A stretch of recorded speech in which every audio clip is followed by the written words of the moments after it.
আজি আপোনালোকক দেখাবলৈ গৈ আছোঁ মই তেজপুৰৰ জেলখানা। তো আপুনি চাই পাইছে তেজপুৰৰ জেলৰ হয় ভিডিঅ'টো। তো অকণমান ভিডিঅ' কৰি লৈছিলোঁ মই যেনে তেনে।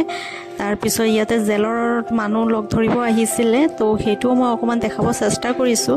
বহুত ধুনীয়া জেগাটো আৰু এইটো ভাল লাগিছে চাই পিনে।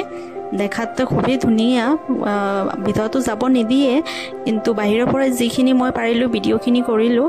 আৰু এইটো আপোনাৰ ৱালৰ আছে, তাৰপিছত এইটো ফ্ৰণ্ট গেট আৰু বেক গেট দুটাই আছে। তো দুটাই দেখাব মই চেষ্টা কৰিছোঁ। তো চাই পিনে কেনেকৈ লাগিলে ক'ব এণ্ড কমেণ্ট কৰিব।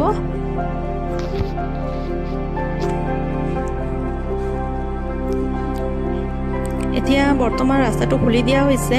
তো যিহেতু খুলি দিয়াৰ কাৰণে পাব্লিক ইয়াতে যোৱা অহা কৰিব পাৰিছে, চাবই পাৰিছে। তো সেইকাৰণে মই ভাবিলোঁ ভিডিঅ'টো বনাওঁ। তো চাওকচোন।